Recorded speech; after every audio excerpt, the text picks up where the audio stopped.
So much in life is entirely out of our control. And at the same time, we can always assert some control. I think both sides of that are true simultaneously. In the recent hearing that new Supreme Court Justice Ketanji Brown Jackson participated in, at one point she was telling a story about her life as a student, and she walked onto Harvard's campus her first year as a freshman. And her voice was breaking as she remembered the story. She was walking through that venerable academic center, wondering if she would be accepted and to what extent she would find an academic and social and safe home there. And the way she describes it, although she wasn't aware of it at the time, worry must have shown on her face. Because as she was walking through Harvard Yard, walking past her in the opposite direction, a black woman whom she did not know passed her by, and as she was walking, she said, "Persevere." And Justice Brown has. Whatever one thinks of her judicial philosophy, this is a woman who has persevered. And to persevere is an amorphous and vague concept. What does it really mean? But there's a very real aspect to perseverance. Whatever happens and whatever one confronts, one can and one must stand in its presence and persevere. You almost have no other choice. And maybe that's the most important aspect of living with faith of any kind. One aspect of faith is this notion that there is something bigger than us, there's something greater than us. We do not understand the universe in its entirety. Some of that comes through science, and some of that comes through religious faith. Mel Brooks used to joke about that in the 2,000-Year-Old Man, where he says that the beginning of faith was then, they thought that this guy named Phil around them was very big and powerful, and at some point, Phil was zapped by a bolt of lightning, and they said, there's something bigger than Phil.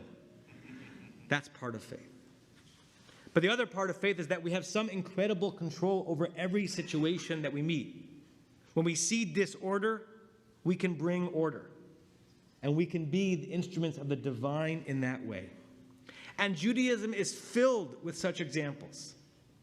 Perhaps the most well-known and beloved one is how Judaism responds to the chaos and the sadness and the misery of loss. Those who've experienced it personally or who've helped others go through it, so much has been written about the brilliance of the structure that Shiva, the week of mourning, imposes upon the utter lack of emotional structure that a death in the family introduces. What is brilliant about Shiva is what it forces you to do step by step, so that looking into an unknown future becomes looking into something, a set of obligations, a set of requirements that gives you a Hansel and Gretel pathway to bring back order, if not necessarily instant joy, into your life. And I think we can read some aspect of Parshat Mitzorah, the fascinating and complex parsha from which Eloise drove such beautiful meaning before, in that context. I want to share an insight into the parsha in its entirety, not a particular verse, that was shared by a congregant of a friend of mine, a woman by the name of Beth Levine, who lives in New York. By the way, she's a scholar in her own right. She's not a rabbi. She just completed the 929 project, which is to study a chapter of Tanakh of the Bible each day. There are 929 chapters of Tanakh of the Bible, and she just completed that cycle. So she's now studied the entire Bible in its entirety. And when you study it in its entirety, certain themes and associations and juxtapositions become clear. And she thought, why are these set of laws of Tazria and Mitzorah taught in this exact spot in the book of Leviticus. Revelation happened many chapters ago in the book of Exodus. And even after Revelation at Sinai, Parshat Mishpatim laid out 30, 40, 50, 60 different laws. Why right here, in this part of the Torah, do we have all of a sudden the laws about what happens when one is diagnosed with this disease, tzarat, and it spreads to your body, and it spreads to your clothes, and it spreads to your house? Why this now? She believes, or she offers as a possibility, that what's the narrative thing that happened immediately before this parsha? What's the last thing that happened to the Israelites? The last major thing that happened to the Israelites is that they witnessed Nadav and Avihu, two priests, the sons of Aaron, who were serving in the Mishkan, right before it was going to be inaugurated. And they brought an Eish Zara, some kind of a strange fire in front of the Lord. This was in Parshat Shmini 2 weeks ago. And God took them. God killed them. They were there and then they were not there. And Aaron watched their father and he was silent. And the people watched and the people watched Aaron. Can you imagine a people that's trying to get used to and be in relationship with a God who brought them out of Egypt and is inviting them to be in relationship? And one of the first moments where the spotlight is on, where the sanctuary is going to be dedicated, there's essentially a murder from heaven right in front of them. A chaos and a fear and a sadness and a lack of order that must have been terrifying. According to Beth Levine, here comes Parshat Tazria. Here comes Parshat Metzorah. You are befuddled by what you are witnessing. You can no longer make sense of the world. 1 + 1 no longer equals 2. Our response to that is the most structured, detailed prescription for how to bring healing to a community, to a house, even to your very garments. You look this way and you see loss and degradation and destruction. You look that way, you see healing and process and order and a pathway back to normalcy and well-being. I would like to offer, and I'm very moved by that reading, that we can even reread the Seder that we're about to have in less than a week from now in the same way. Seder means order. Right? That's what the word means. And usually we think of Seder night as a response to liberation. It's a festival of freedom. Some of the Haggadot even called that a festival of freedom. It's a response to liberation. It's a response to redemption. Maybe another way of understanding why the Seder is constructed as it is and why the rabbis imposed it upon us is that it's not a response to Yetziat Mitzrayim, leaving Egypt, but it's actually a response to Shi'abud Mitzrayim, the very enslavement of Egypt. We do the Seder, the order, to respond to the E-Seder, to the lack of order, the free-floating anxiety that our people and so many who are unmoored and are oppressed have experienced. It's as if we say, tonight we go in order. Tonight we assume control. Tonight our response to tyranny, attempting to impose chaos onto life, is to impose order onto chaos. Tonight, centuries after slavery, we persevere and we live a life of freedom. The Seder doesn't just reflect the ordered life of the Israelites post-liberation. In this read, the Seder is a triumph over the disorder to which they had been subjected. And I'm not sure how many of you include this in the Seder, how many of you are still awake on this page, but we end the Seder with a fascinating manifesto. In our family, we actually sing it to Hatikva. Chasal Sidur Pesach Kehilchato. Chasal Sidur Pesach Kehilchato. We have concluded the order of Pesach, Kehilchato, exactly as it was prescribed. Kechol Mishpato. Every rule, the Chukato, and every law. Kasher Zachinu L'Saderoto, just as we have merited, thank goodness, to be able to do it in order. Kenis Kelasoto, so may this order continue and be brought forward into the future. We end the Seder, it's a way of saying to ourselves and to anyone listening that there's always something to be done.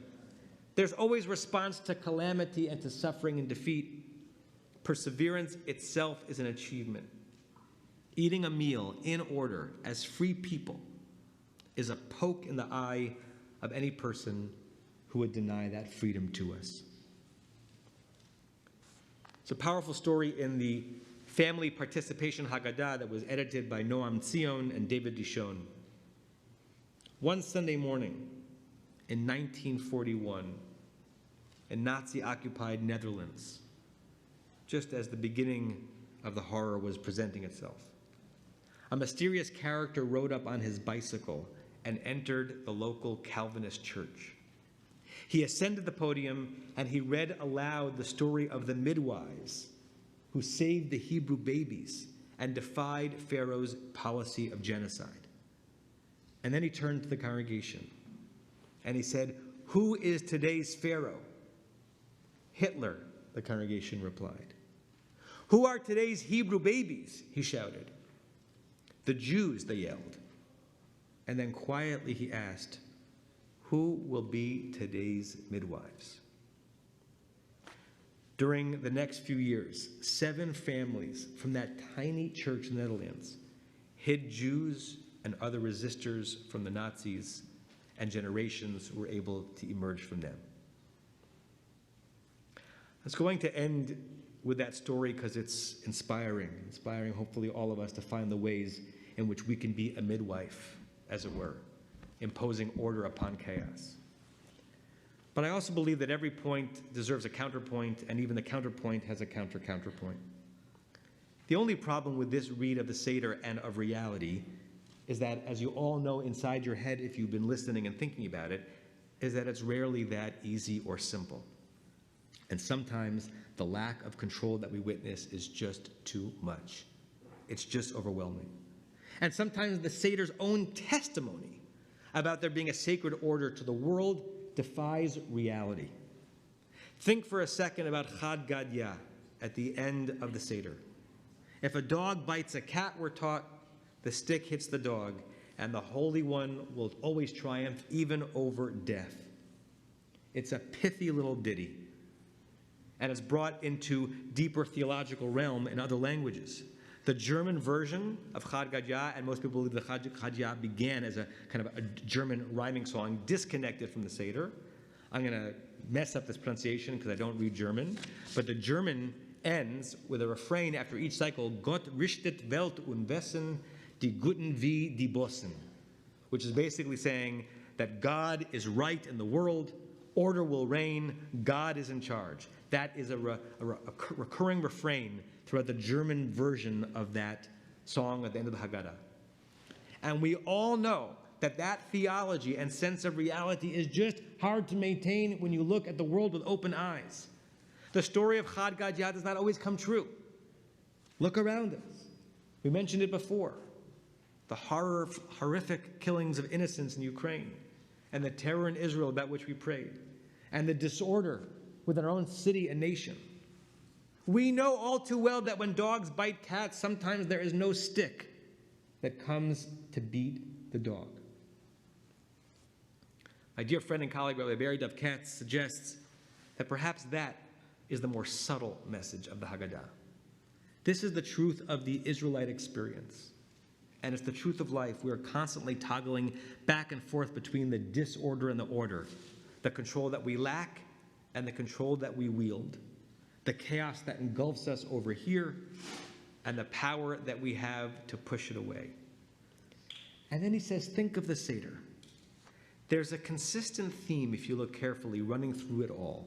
As you face these hills and valleys, as you confront your own power alongside your own impotence, perhaps the most important thing the Seder reinforces is the question of who is around your table to do it with you. Seder is filled with it. The 4 children, all the different types of a child that a family or community can have, even the wicked one, is brought and kept at the table. Kol dichvin yetev yechul. Anyone who is hungry, we say, should come into our homes on Pesach night and eat at our table. Our table is open to the vulnerable. The rabbis in Bnei Brak, who spent all night studying the tradition, suggesting that a table should be a place of constancy, where the tradition is poured over again and again. And even the ancient ritual, which is now defunct, of how the Jews originally did Pesach. Originally, Pesach was not done as a Seder, it was done by eating a sacrifice, the Korban Pesach. And that ceremony involved a process called minui, where every set of families had to assign the cohort, the chabura, the other groups of families with whom they were going to celebrate that holiday and eat that meal. Every step of the way on Seder night, we're looking around the table and saying to ourselves, who is with us? And it's as if the text is saying to us, surround yourself with the right people, be generous, and open your doors. Study the tradition with vigor. It's a great way to begin bringing and to begin being the light that can push out the darkness. 6 nights from now, we'll be sitting around our tables. Parshat Metzorah will be a distant memory. But perhaps the lessons that we discussed can be with us. And I want to give you an exercise, a 3-part exercise that you can do at any Seder you attend, whether you are leading it or not. Question 1, you should ask out loud. Whom would you have loved to have around your table who couldn't be here tonight? Who joins you in bringing chaos to disorder? Question 2, who are today's midwives? And how close are you to emulating them on the level that you should? And finally, what, which seems utterly beyond your control, is actually at least somewhat in your control? And what are you going to do about it?